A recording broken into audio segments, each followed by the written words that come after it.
Good evening. Welcome to Grand Blanc Township Board meeting for September 5th. If we could all rise for the pledge.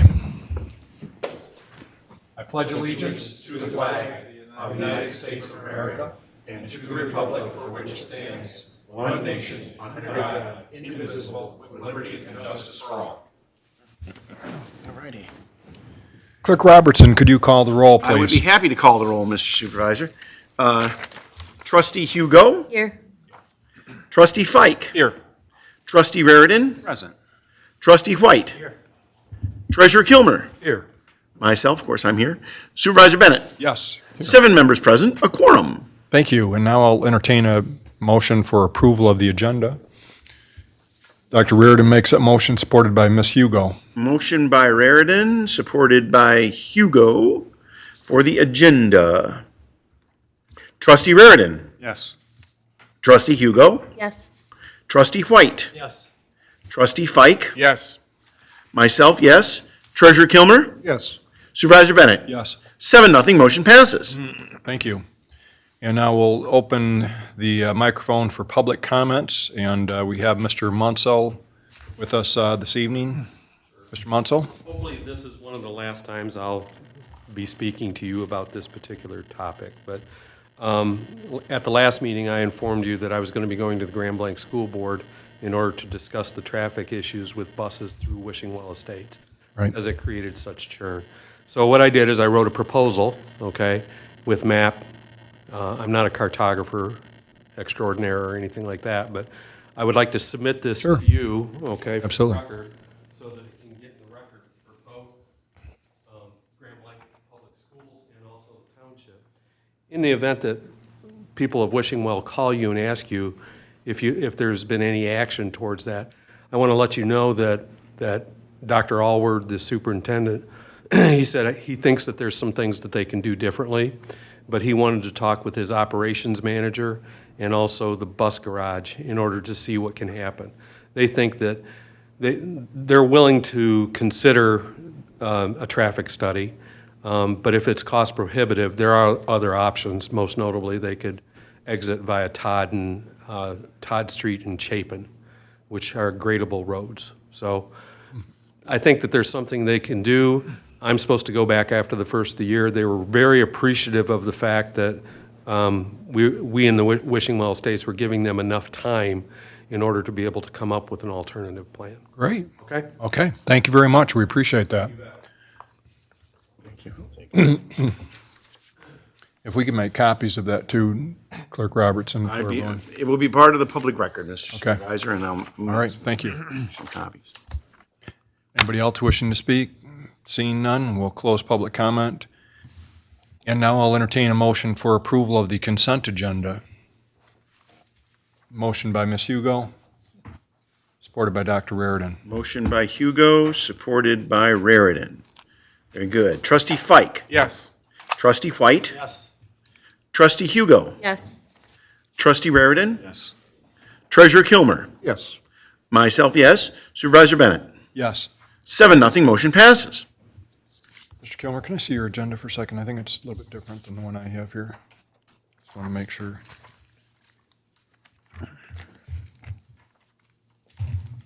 Okay. Good. Nope, same one, yep. All right, I wasn't sure. The first item under old business, our strategic plan update, enhanced code enforcement. Is that what we have? Okay, all right. I was thinking there was something else on there too, but. Mr. Limita? So this is one that I think we can have a pretty decent discussion on. We'll discuss it later, but when the board meets to review all of the strategic plan, as you guys know, this was one of the items that we selected, and because it was a real concern a few years ago where we were in the direction that we were heading. We've been working on this for about 6 or 7 years now. We put it into place. Earlier this year, we transferred code enforcement over to our planning and zoning administrator, Jeremy Smith, was resided in the building department under former DPS director Jeff Sears.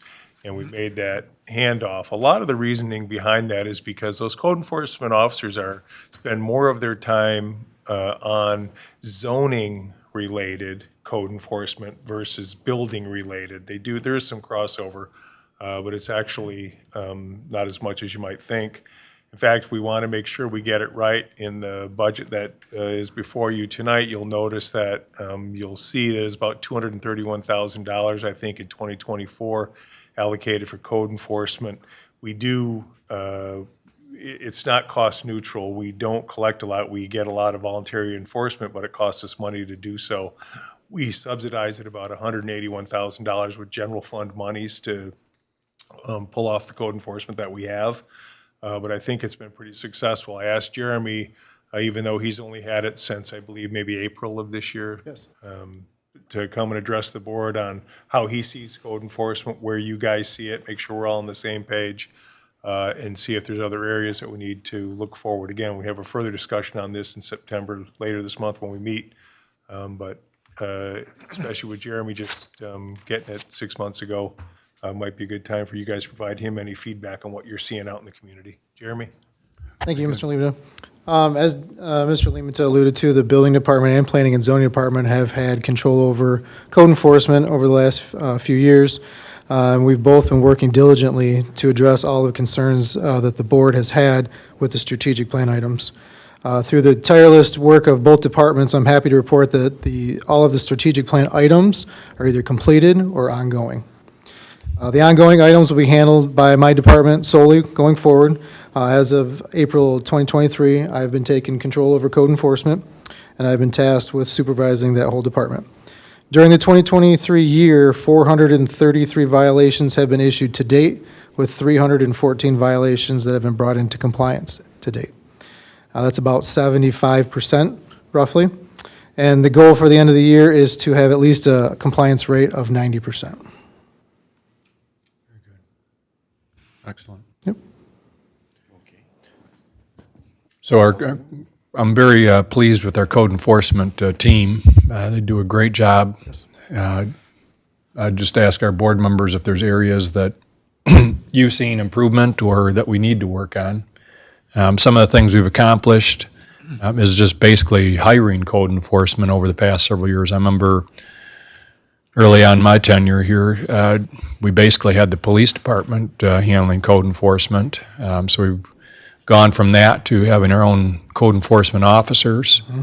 And as you mentioned, I think the goal is compliance. It isn't, giving anybody tickets or fines or ending up in court. Right. It's basically, hey, we want people to understand what our standards are, mm-hmm. and helping them to understand why we have those standards and then getting compliance. Yes. So, Mr. Fike. Jeremy, is there one overriding problem that you see the most of? I think the RV issue has kind of been put to bed since we've allowed that to be changed. One thing that we kind of focused on this year was storage containers. So that's something that we've kind of targeted this year, if you will, to make sure those are taken care of. Last year, we went after the all of the donation bins at Mr. Kilmer's request. So we tackled those last year, and we got all of those taken care of. I don't see them in the city. As soon as you cross into Burton, you see them. Right. So every year, we're trying to accomplish one big item to make sure that the whole township is in compliance. But blight is an ongoing thing. Grass is always an ongoing thing. But like I said, at the end of the year, we're kind of in the thick of it. That's why we don't have a high compliance rate at this time. But once it gets to the cooler weather and the grass dies down and everybody's kind of putting everything away for the summertime, we hope to have that 90% compliance rate. So. Yeah, they call them donation bins. I'm not quite sure.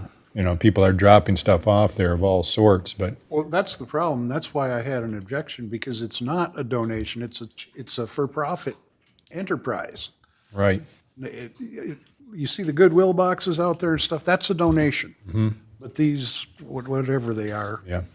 they take that stuff and they market it. Yeah, but it was tough for us to get rid of those. I know that the code enforcement team spent a lot of time trying to get in contact with the owners of those things to get them removed. In fact, some of them. Quick turnaround, but we got rid of all of them. Yeah, in fact, some of the property owners didn't even know how they ended up on their property, but, Yes, so. Thank you. no problem. Yeah, I guess, I appreciate the work they're doing. One of the things you don't see in our township is all the snipe signs advertising the mattresses for sale, the sheet sales, the work from home. And when you leave Grand Blanc Township, probably most people, aren't looking for that thing, but, for us that are aware of our ongoing battle to keep our streets free of those, it's noticeable when you drive into other municipalities and you see those. Yep, they don't last long. We get them that day or the next day. And we've been Right. working, had a couple of the officers work on the weekends too to take care of it because we get bombarded on the weekends and then they know we're not here and then by Monday they disappear. So we've had them work a couple of Saturdays just to tackle that problem. Yeah. So. I think one area I think a lot of times it's people are unaware of what the ordinances are, and the other part of that is why we have them. And, I know we put in the newsletter a few issues ago that basically, it's our community standards. And, I know some people are, oh my gosh, we're going to start going after, lemonade stands. But in reality, I think that complaint came up when some other issue was brought up, and it's like, well, there's a big difference between, say, food trucks and lemonade stands, and but we have to set the standard somewhere, and it's a thankless job, I know, because Very thankless. on the one hand, people will make complaints about their neighbor, but yet they don't want anybody complaining about the car parked in their front yard. Right.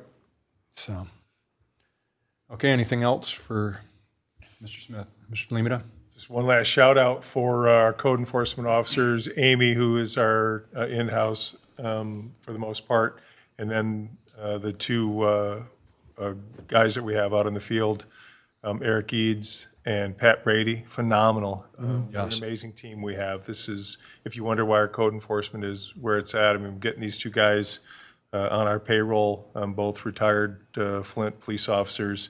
They've got a great knack for working with people, with being able to communicate effectively, how our goal is voluntary compliance. We'd rather not, have somebody stand in court with Attorney Laddie to get this thing resolved. Sometimes we are in court with Attorney Laddie to get it resolved, but for the most part, these guys really have that ability, and probably from their time as being police officers, that law enforcement background really helps them relate to people and get it done. And so hats off to those guys. Just want to give them a shout out in public because they're both amazing individuals, and Amy is fantastic as always.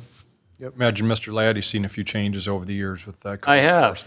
I have, and all the comments that Dennis has made really ring true. The having your on-the-ground personnel be that, I'm trying to tactful, maybe, but also authoritative is a huge help, and they're doing great work. And Dennis, and Jeremy's got a good background in Davison with code enforcement, so I feel like, actually, you've only been at it since April here, but I feel like you'll probably add your own little improvements as time goes on too. Yes. Yep. Like Mr. Lehman has said, a lot of the codes that they write their violations for come out of my zoning ordinance. So it works well hand in hand, having them, and especially having them in my department now makes it a lot easier for them and for me. They make my job very easy. Right. Well, great. Well, thanks, and please pass along the board's thanks to our team that's handling all that code Yes, enforcement. will do. Thank you. Okay. Okay. Okay, under new business, the board will consider Resolution 23-27 to set a public hearing for September 19th, 2023, to approve the Wishing Well Subdivision Street Paving Special Assessment District Special Assessment Roll. So moved. Make motion by Dr. Raridan, supported by Mr. White. Motion by Raridan, supported by Fike. Mr. White. Mr. White, I'm sorry, I didn't catch that. okay. Okay. Raridan and supported by White. Okay, Trustee White. Yes. Trustee Raridan. Yes. Trustee Fike. Yes. Trustee Hugo. Yes. Myself, yes. Treasurer Kilmer. Yes. Supervisor Bennett. Yes. 7-0, motion passes. Thank you. Item B, the board will consider Resolution 23-28, setting a public hearing for the creation of the Point North Corridor Authority Development. Mr. Lemata, You, at your August 22nd. seats, you guys all got a copy of the Corridor Improvement Authority. It's kind of a Q&A from the MEDC. Just kind of gives you some background on the Corridor Improvement Authority. I still have a few questions as we form this, and I know Melissa spoke with Attorney Laddie earlier today too, just making sure that what we're doing is accomplishing what we need to do and we're doing it in the right way. I know the process in here is reaching out to all of the taxing jurisdictions, anybody who collects taxes through Genesee County, that they would be subject to the capture of tax increment revenues, even though we're not discussing forming a tax increment financing plan for the CIA at this time. We're just trying to establish a district. So I don't know, I mean, David, I will leave it to you whether you feel like if it's right for us to set that public hearing date, I guess before we have all those questions answered, for October 3rd, can we get them answered before October 3rd? Do we have to contact all these people like we did when we formed the DDA with a TIF plan attached? Right, and I had just a brief conversation with Melissa about that, and the problem is that whether you do a TIF or not, it's a very labor-intensive process, and we want to make sure that we're not doing more than we need to do. And so what I'd like to do, if you'll consider this, is let's pass on this for now.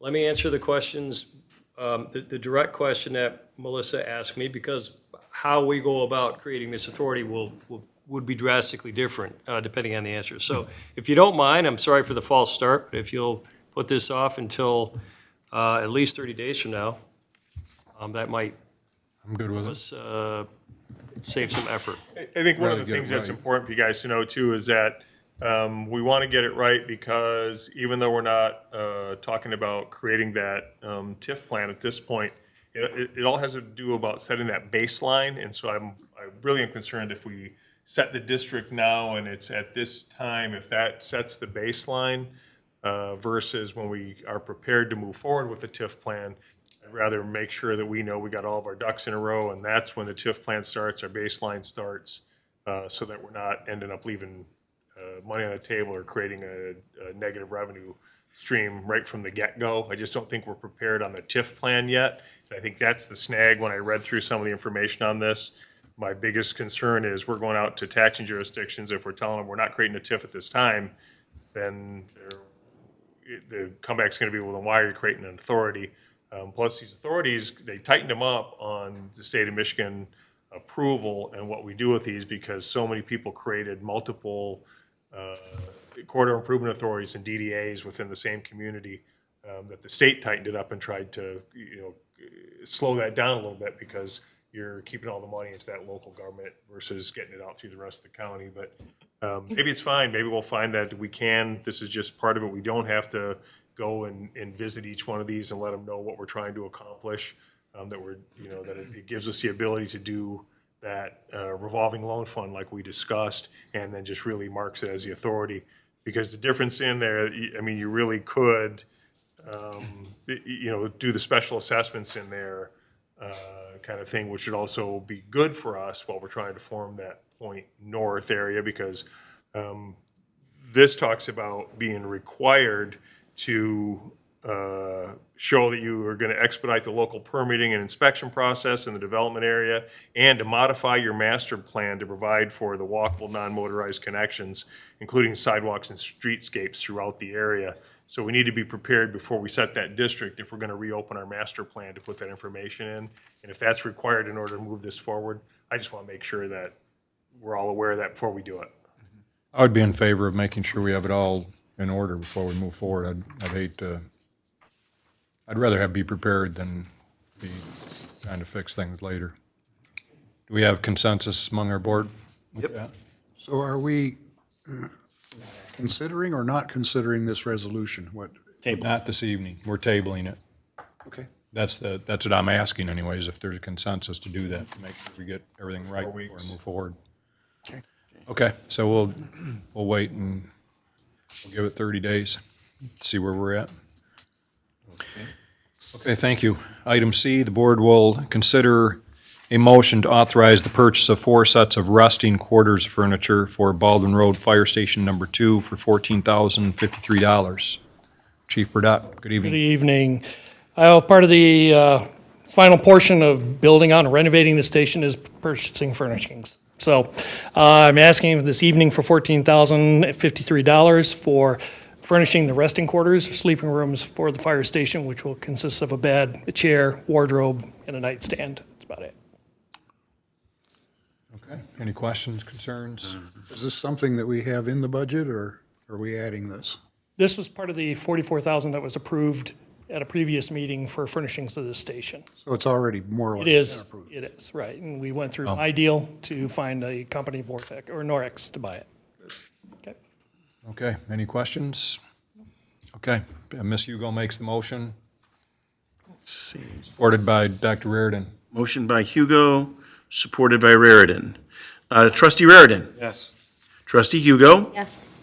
Trustee White. Yes. Trustee Fike. Yes. Myself, yes. Treasurer Kilmer. Yes. Supervisor Bennett. Yes. 7-0, motion passes. So while we have you up here, Chief Burdette, there was a fire the other evening at Norwood Apartments. Yes, Sunday evening, we had a call around 7 PM for smoke in a building at Knollwood Apartment Complex. And then the second call came in saying they heard a loud explosion, which was, we couldn't find anything that exploded. But first truck arrived, and there was, building 21 was heavily charged with smoke. It was a basement fire. Took us about an hour. We extinguished the fire, it stopped the spread up to the first, it was into the first apartment, right above it, but we stopped it there. So that building could not be habitable or habitated that night. And the way the buildings are made, 2 buildings were affected. So, but I understand today they're working on getting the second building taken care of so people can move back in. And they only have 4 individuals that were still being housed through American Red Cross. Okay. Okay? Well, thanks to your team for putting it out quickly, otherwise could have been a lot worse. It was a warm evening. It was good. Right. Glad all your people were safe, too. Thank you. Okay, future agenda items, our board strategic planning work session, we've scheduled that for Thursday, September 14th at 4 PM. That'll be right here, the township offices, so hopefully all of us can make it. Next item is, our next strategic plan item is going to be discussing the DPW building and our new fire station. So we're going to be covering that topic at our next meeting, I believe, right? I'm going to ask that our plant ran Cressa, the project managers that we have, be here for that meeting. We should have the cost estimate updates from our construction manager, Frank Rewald and Sons, so that we can provide you what that cost breakdown looks like between DPW and fire station, and then it will start moving into the next phase once we see that. But I think I'll know on Thursday whether we got where I wanted us to be. Okay, very good. Okay, any board reports? Any board members have a report to give? Okay. I did hand out to everyone a letter that we received. Actually, all of the municipalities in Genesee County received the letter regarding the topic that we discussed at the last meeting with regard to PFAS and the solid waste plan. I know we voted no on that solid waste plan because we felt it did not cover all of the necessary requirements in terms of handling sludge and PFAS-laden materials. So this letter actually went out on behalf of the Genesee County Drain Commission to all the municipalities. I haven't heard lately how the votes are going at the various municipalities, but when I have that information, I'll pass that along to everyone. Yes. Excuse me, Mr. Bennett. Yes. Is this a problem that is solvable? Well, the problem that we wanted them to address is where to put the sludge. Right now in the plan, they haven't made provision for that if because right now they're spread it on farm fields. Yeah. But the feeling is, or the perception is that that's going to come to an end based on some of the litigation that's going on around the country. And when that stops happening, they're going to have to put it somewhere. And if they can't put it in landfill, they have to incinerate it or something. And if the solution isn't in the solid waste plan, we're kind of stuck and at the mercy of whoever's, willing to take it for a price. And just like our water and sewer department, basically the taxpayers aren't the one that pick up the cost, it's the ratepayers. So anybody who's on the water and sewer system will end up paying the freight for whatever the cost is to get rid of this stuff. So PFAS would be included under that? Well, the PFAS is in the sludge, so yeah, wherever we put the sludge, the PFAS is in there. So, thanks to all the materials that everybody's using at their homes that, we can't get away from because it's in everything, clothing, cookware, makeup, you name it. So, anyways, with that, Mr. Limata? The hard copies of the proposed fiscal year 2024 budget are in front of you. Like you said, we usually give you 30 days to go through, review, have the opportunity to get any questions answered from myself or any of the department heads. There are narratives included in there for you to review.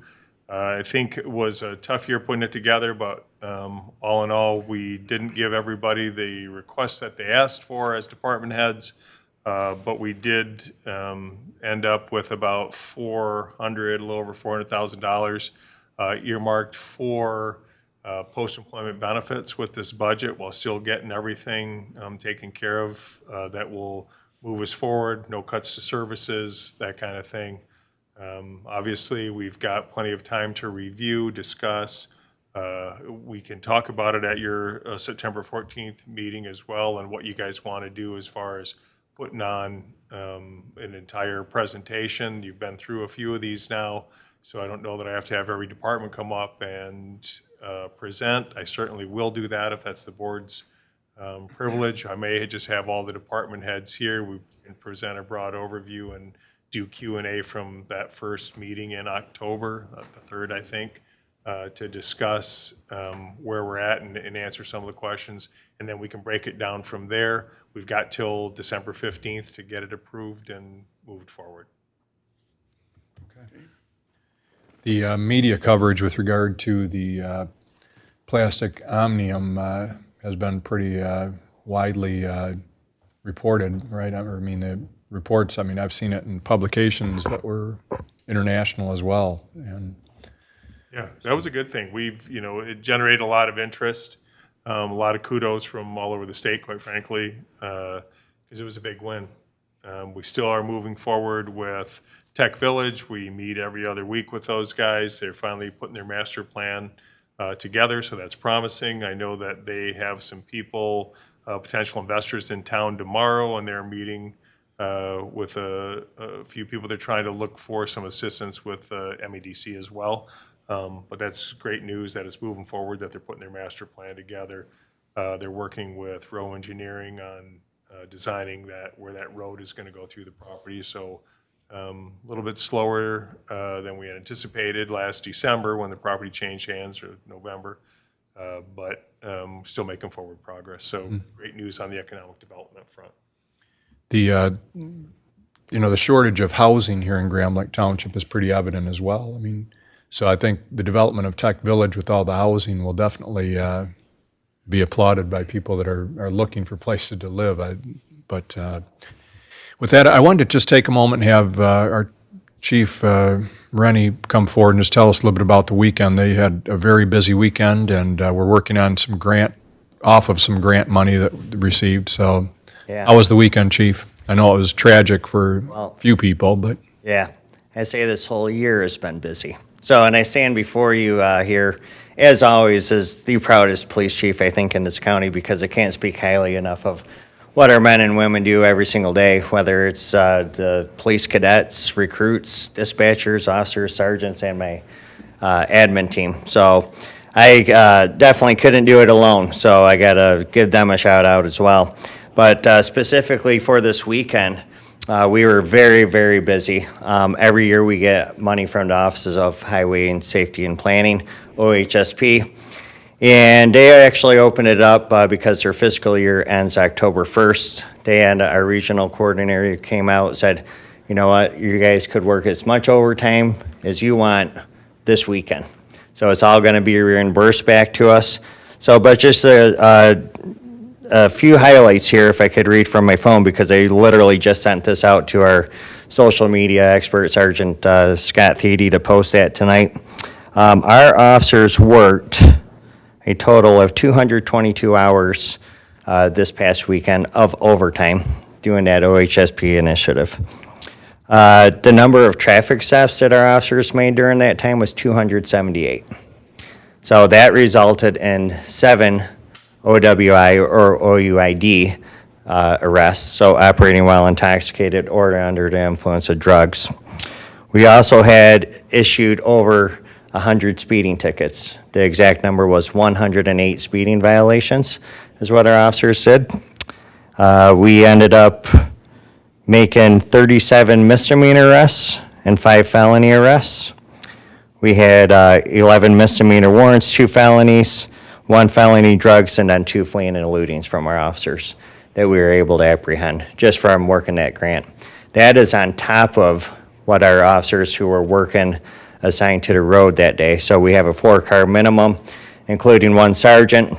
They made over 70 traffic stops between both teams that were working over the weekend, took over 100 calls for service as well, including the seizure of about 40 grams of methamphetamine, which was great, and that person was willing to provide some additional information that we're currently investigating. So great job by our men and women. Okay, very good job. Please pass along our thanks. And our millage is coming up in November. Yes. Okay, anything else, Mr. Lemata, Mr. Laddie? I do have one thing, if you don't. Go ahead. I'm thinking about Yes. how busy I'm going to be with with all your progress this weekend. But one thing that I want to talk to the board about is in DPW and Supervisor Bennett and Superintendent Lehman have been working on a situation where we have the Parkwood Mobile Home development in the township has fallen behind. They've been behind in their sewer and water payments for quite some time, and they've fallen behind to the tune of about $100,000 recently. And there have been a lot of good efforts coming out of the DPW department to try to collect that amount, and get in touch with the folks that operate that mobile home park with, I would say, minimal success. I know that a payment was made, I think, maybe in the last 2 weeks, and it might have been in the range of $20,000 or so, but that still leaves a balance of over $100,000. And one of the things that we had a discussion about, because our ordinances are very clear, both on the sewer and the water side, and that amount includes sewer and water arrearage, that we can shut off the water service if we want to do that. And we had a lot of debate about whether or not we should do that. And the decision we arrived at was to file a complaint in the 7th in Genesee County Circuit Court to actually allow for a little bit of discovery or warning for the folks who live at that mobile home park who may not know that their management's in arrears on those bills, but also to have a judge okay whether or not we actually shut the service off, because we feel there could be innocent people out there that don't know that the park owes this money. They've been paying their rent, hypothetically, and then they're all of a sudden have no service. And so that complaint was filed last week. We just got the true copy back. We'll be serving it on the administration of the mobile home park. But one of the things we want to do, and I would love Supervisor Bennett's help on this, is try to get the word out to these folks that live there that there is an imminent and serious problem, and that their water services and sewer services may be shut off in the near future under the direction of the court. And so any way that we can get information to those folks about the fact that there's this arrearage and that the service may be cut off in the near future, I think that'd be helpful, because we didn't want to leave anybody stuck. And we realized there may be a disconnect between the administration and the residents of the park. And so we want to let you know that was done last week and that we're moving forward on it. And David, I appreciate your suggestions on this. I think, there are a lot of innocent people that will be caught in the middle on this thing. We want the residents of that park to know that, we aren't just wanting to cut their water off, but give the ownership a chance to probably hear from a few of the residents, I would guess, because I imagine if they don't pay their rent, I'm not sure how favorable the park owner is to allowing them to live there, but I would assume that if they don't pay their rent, there's consequences. And I'm not sure, I did see doing my own research that at least in some states, if the water and sewer bill isn't paid, then the residents of a mobile home park aren't required to pay their rent. And you would think that'd probably be the case here. So I'm not sure when their rent is due, but I know that if I were living there and my water and sewer were possibly going to be cut off, I think I'd be thinking twice about paying my rent. Mr. Fike had his hand up, and then we'll go to Mr. White and then Clerk Robertson. David, so are you saying that if there's a person over there who has dutifully paid their bills right on through, that because the park hasn't paid the bill in total, that they could have their water shut off? Yes. Well, please understand that the residents do not have meters. It is one master meter for the entire mobile home park. The individuals pay, it's similar to an apartment building. Everybody doesn't have their own water meter in an apartment building, but if the apartment owner fails to pay the water bill, the apartment complex is getting shut off. And that's the same case with a mobile home park, that there's one master meter. It would be very expensive probably for a mobile home park to have each mobile home metered. I guess it could be done, but that isn't the case here. And so that one meter, if it isn't paid, I don't know if Mr. Boggs has anything to comment on this, but so basically that's what the concern is these people are paying their rent, but yet the portion of their rent that's supposed to go toward water and sewer obviously isn't getting paid to cover it. Mr. White, you had a question? I'm sorry, which park was this and where is this at? Parkwood, it's off, if you go down Maple Road, there's Ocker Drive. You drive in off Ocker Drive and it's at the back of Ocker Drive. We've had quite a bit of code enforcement over there over the past couple of years. If you drive through there, you'll see some homes that are very well kept and others that look like they're abandoned. So our code enforcement efforts continue, but we'll see where that goes. Mr. White? No, just building off that, what's the end game here if they don't pay?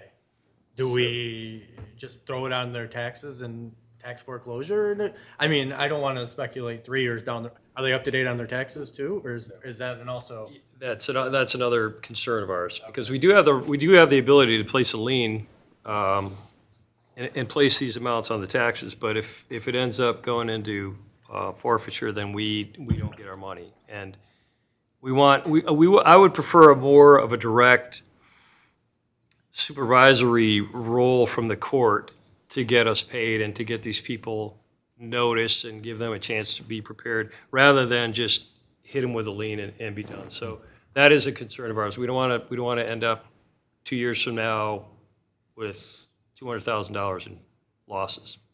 Part of our challenge is lack of communication with the owners. I believe the owners are out of state. While there is a management office here locally, our attempts to contact them have been futile, whether it's been by certified mail, phone call, what have you, just go unanswered. So we're kind of at wit's end, other than having to go to court or take further action. Clerk Robertson had his hand up. Yeah, this is a question, a statement, but it's actually a question, thinking out loud here. Is there not state statute that would govern how a management company or a mobile home community that is owned how the responsibilities they have with the way that they segregate the monies they collect from their renters and to see that the water bills are paid? Is there nothing that speaks to that already? And I have a follow-up. You know, I don't know the answer to that question specifically. I just know that we've been handling this development as a water customer of ours. And so I don't know how they have, I don't know if there's regulations that dictate how they parcel up their bills and how they get. Would the court, I mean, Supervisor Bennett mentioned this to me, about a week or so ago, that this was coming, or that this was out there. And the first thought that I had was, could the court, for example, direct that any rental monies collected be placed in escrow until such time as the water bills are paid, so that, we don't punish the tenant, the renters there, the tenants there, but put the responsibility squarely on the ownership? Well, subject to whatever's in their lease agreements, and I haven't seen any one of those, and also subject to whatever regulations may exist as far as the parks and their utility bills. That would be one of my hopes, is that because in starting this case, if there are people that are potentially damaged, they may join this case. Or the judge may say, look, I'm going to do exactly what you just suggested. I'm going to order these rents paid in escrow. I want to solve this problem. I want to let everybody come in and contact me and weigh in on this. So that was one of the goals, was to just try to get a collective solution. Okay, very good. Thank you, Mr. Supervisor. Mr. Kilmer? We've had some discussions in the Treasury Department regarding this and regarding our difficulty trying to collect this money. One of the big problems there is you have a tremendous turnover in people in these parks. It's not like a guy goes out and buys a house and lives there for 20 years. And half the time you can't even, there's nothing to do to even get a response from these people. Well, unfortunately, or maybe fortunate, I'm not sure, the customers actually, there's only one customer, and that's the park. The residents over there, we have no addresses, we have no, names, anything else. So, we're going to find some way to communicate with them, but basically, that property is deeded to the park owners, and they're the customer of the water and sewer department. So, when we communicate, it's with them, but perhaps they'll learn about it from this meeting, and they themselves will start contacting the owners and say, hey, look, this rent I've been paying needs to go towards my water bill, 'cause, obviously.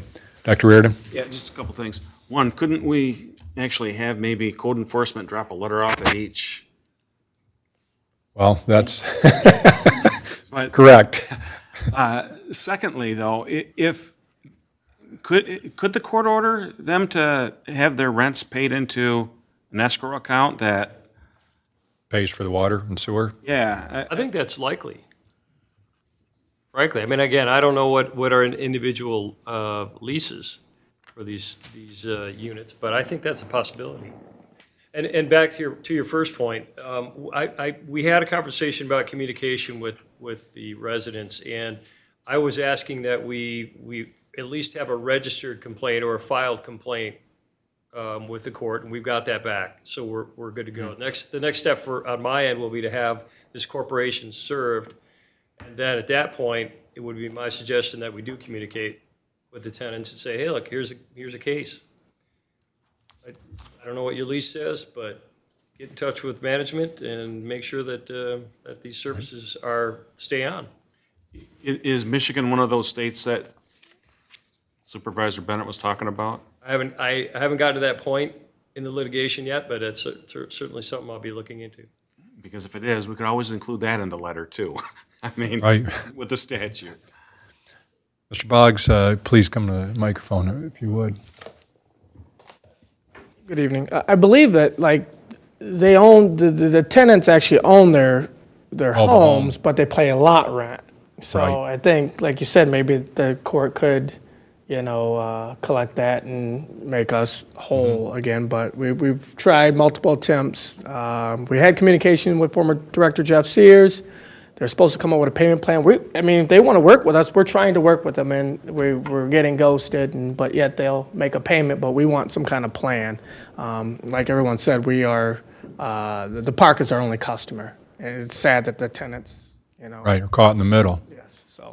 And that's what we're hoping to do is the court hopefully will create some type of communication that there's a plan that they inform us of, that they're going to pay this thing off and keep current from here out. Mr. White? I've seen in some other, there's nearby communities where this is not the first time. And I'm seriously concerned they're just not going to respond, and we're going to end up with a default judgment and go around chasing our tail for 2 years, essentially. And I know we can't necessarily control that, but this wouldn't be the first time in recent memory that an out-of-state company has basically completely screwed over its residents in an apartment or mobile home community. Yeah. And I didn't think it happened here, but we need to sort of have an end game here as well, what our plan is in terms of getting money and try to limit how much we're going to lose. A brief, I know we're going to lose a lot of money on this. well, a brief search on Google will show you how many parks around the country and around the state default on water and tax bills. And We had the legal right to shut off the water. We can give the notice and shut it off, and we did send that to the management company. But it's also, from our standpoint, do we shut off the water without getting the notice to the actual people who it's going to? Yeah, we don't want the residents caught in the middle here. if there's a way of getting it paid, that's what we want to try and get without, these residents getting caught in the middle. I mean, they've been paying their bills, I assume, to the park ownership. And, I imagine, these people may decide to move if they're given some time and say, hey, look, I'm not going to stick around here. But the goal is to get this thing paid. If they're they're behind on their taxes, they're going to have to figure out a solution with the county on how they're going to get caught up on that. But, Mr. Fite? I'm good. Dennis answered my question. So it's a very unfortunate situation for the residents there. It's an unfortunate situation for the township, but we're making our best attempt to resolve the issue and get this thing paid up and make sure as few people are harmed in the whole process. Very good. Thank you, Mr. Laddie, for working on that, and we'll keep everyone apprised of the progress. So it's been filed formally with the court. It's going to be served, and then actually, Dr. Reardon, the plan is to get that out to the residents formally, unless they find out about it through this meeting. But anyways, okay, thanks. Anything else, Mr. Laddie, Mr. Lemata? Sir, is a motion in order to adjourn, Mr. Supervisor? It is. Then I will make that motion, Mr. Supervisor. Okay. All those in favor, say aye. Aye. Any opposed? Thank you. We are adjourned at 6:48 PM. Hasn't been updated in